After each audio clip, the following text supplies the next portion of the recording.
welcome to my vlog! It's me, January Lee, and I'm one Kapampan Camero Vlogger.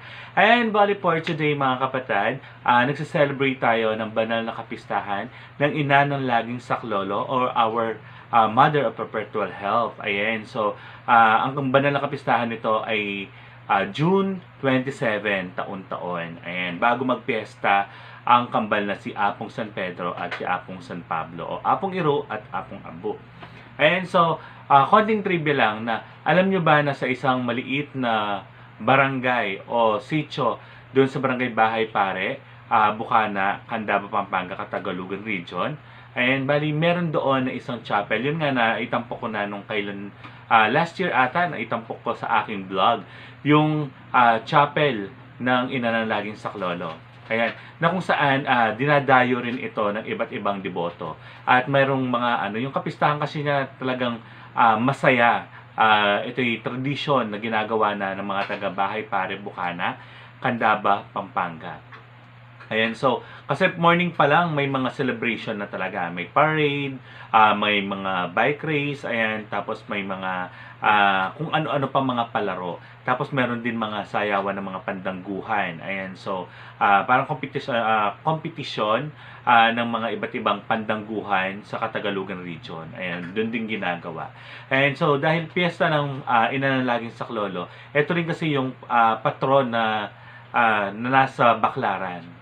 Ayan. So, piyesta din po sa Baclaran ngayong June 27, taon-taon. Ayan. So, minsan kasi nakikita natin sa mga bahay natin, may mga picture frame, ayan, ng ina ng laging saklolo. Pero, some of us kasi hindi natin siya mismong alam kung ano yung titulong meron siya. So, ipapakita ko po sa inyo, maliban sa pupuntahan natin mamaya yung kanyang chapel, ipapakita ko sa inyo kung ano ang itsura ng titulo ng ina ng laging saklolo o Mother of Perpetual Health.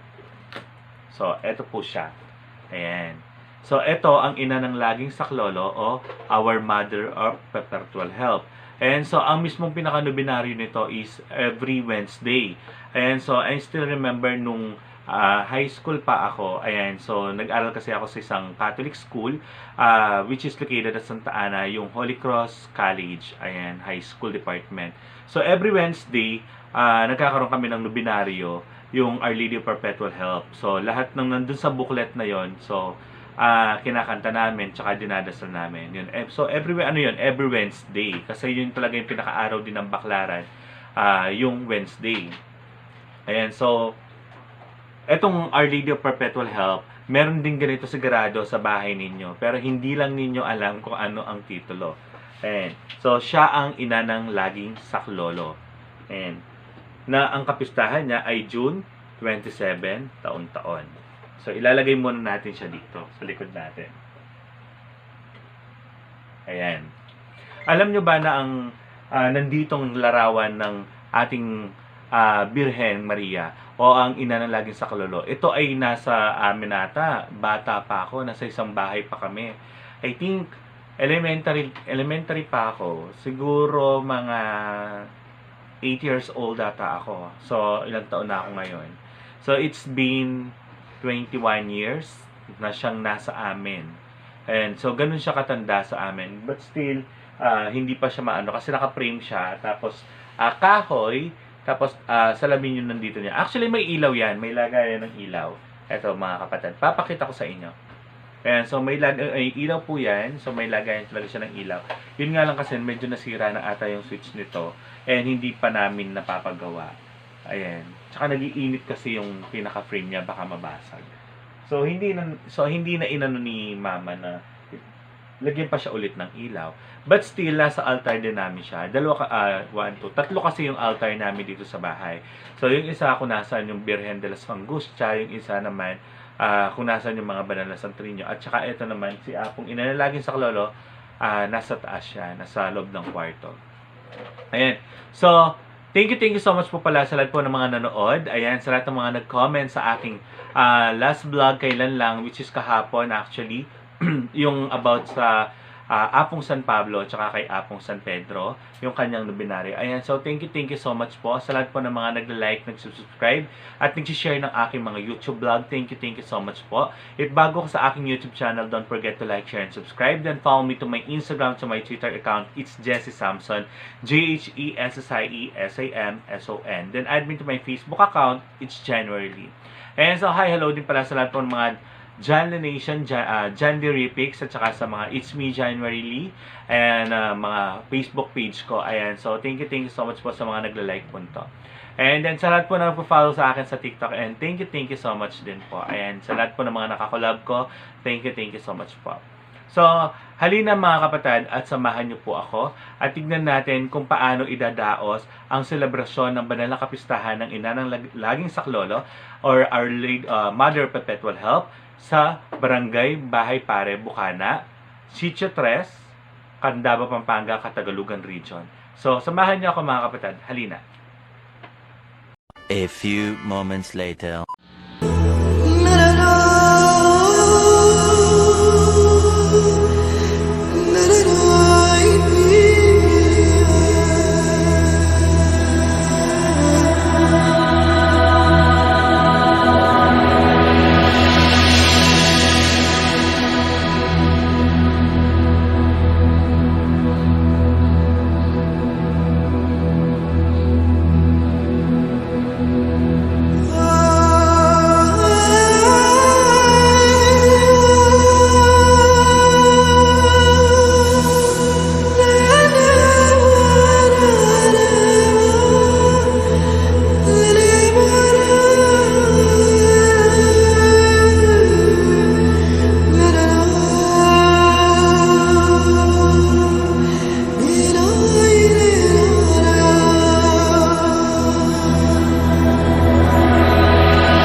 ang Panginoong Diyos ay sumasa iyo. Bukod kang pinagpala sa babaeng lahat, pinagpala naman ang iyong ng Jesus.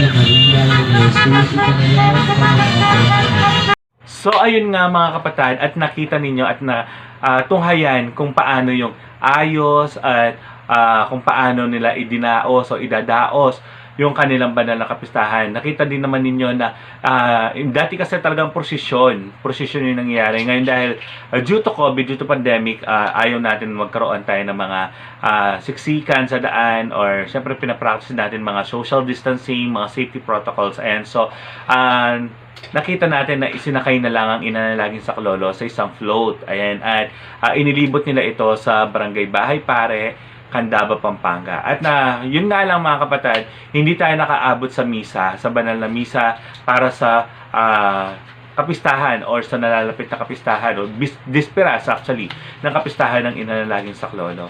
And so nag-vlog na ako today kasi nga although bukas pa lang yung pinaka-kapistahan ng Inanalangin Saklolo, pero nag-vlog na tayo ngayon kasi nga may pasok tayo bukas sa hospital. So hindi tayo pwedeng mag-absent, pagko-frontliner tayo bukas. And so nakita natin na actually yearly since 6 years na ako na nandoon sa Barangay Bahay Pare, at nakita ko na tuwing magpipiesta ang Inanalangin Saklolo, lahat ng mga merong imahe ng Inanalangin Saklolo tulad ng amin ay dinadala nila sa mismong bisita, at doon sa isang gilid nandoon silang lahat, tapos bibindisyonan sila or ibibless sila ng pare. And so nakita din ninyo na kung gaano pinaghandaan ng Hermana Mayor yung kanilang bisita or what we call chapel ng Inanalangin Saklolo. Talagang kahit kailan, 6 years ako nandoon, 6 years ding napakabongga or napaka ganda ng ayos. Ayan, yearly, taon-taon kasi palang ang nag-aayos dyan yung mga kabataan lang ng Inanalangin Saklolo. Ayan, so thank you so much po sa pagsama sa akin na mapuntahan natin ang Barangay Bahay Pare kung saan nakatanghal or nandoon ang Inanalangin Saklolo. And so thank you so much po. Don't forget to like, share, and subscribe. Then again, follow me to my Instagram, to my Twitter account is Jessie Samson, JHESSIESIMSON. Then add me to my Facebook account and follow me to my TikTok account, it's January Lee. And so thank you so much po. Ayan, sa po ng mga nag-aano sa akin sa Bigo Live, sa mga Kumu Live, ayan, sa aking YouTube Live. Ayan, so thank you so much po sa lahat po ng mga sumusuporta sa akin. And so again, ingat po always. Happy Fiesta, Apong Inanalangin Saklolo o Our Mother Perpetual Help. And so, ang usual kasing kinakanta kasi ng mga ganyan is yung Mary Immaculate, Star of the Morning, chosen before the creation began, destined to bring through the light of your dawning conquest of Satan and rescue to man. Bend from her throne at the voice of her crying, look to this earth where your footsteps have trod. Stretch out your arms to us living and dying. Mary Immaculate, Mother of God, we sinners all know your sinless perfection. Fallen and weak, for God's mercy we plead. Grant us the shield of your mighty protection. Measure your aid by the depth of our need. Bend from her throne at the voice of her crying. Look to this earth where your footsteps have trod. Stretch out your arms to us living and dying. Mary Immaculate, Mother of God. And so, yun yung always na kinakanta every Wednesday. And sa pinaka, like, baklaran, at saka sa school namin, nung high school kami. Ayan. So, pwede naman ninyong awitin yon. Lalo na ngayon, sigurado bukas yun yung aawitin nila sa pinaka kapistahan or banal na kapistahan ng Inanalangin Saklolo. Actually, dito sa bag ko, alam ko, if I'm not mistaken, meron akong ganon. And sa wallet ko. Alam ko meron akong ganon na pamphlet. Oo. Kasi yung pamphlet na yun, ayokong nawawala yun sa ano ko. See, eto nga. Ayan, may face mask pa. Additional face mask. Ayan po. And so, meron tayong Inanalangin Saklolo. Ayan. So, eto hindi nawawala to. Ayan mga kapatid. Ayan. So, Mother Perpetual Help. Hindi ito nawawala sa aking wallet o kaya naman sa aking bag. Ayan. So, usual kasi talaga nandito kasi meron dito mga prayer for the sick, merong prayer for our home, prayer for financial aid. Tapos marami naman mga prayers dito. Ayan po, bali na ano naman natin. And yung opening prayers kasi or opening song na inaano dito yung yung Ave Maria, which is the Novena to our Mother Perpetual, Immaculate Mother, to you do we plead. To us, God our Father, for help in our need. Ave, Ave, Ave Maria. Ave, Ave, Ave Maria. We pray for our country, the land of our birth. We pray for all nations, that peace be on earth. Ave, Ave, Ave Maria. Ave, Ave, Ave Maria. So alam ko tatlo lang yung kinakanta doon, yung Mother, ayun nga, Ave Maria, tapos yung Star of the Morning, Immaculate. Yun. Tapos yung isa naman, kinakanta dyan is yung Mother of Christ, Mother of Christ, what shall I ask of thee?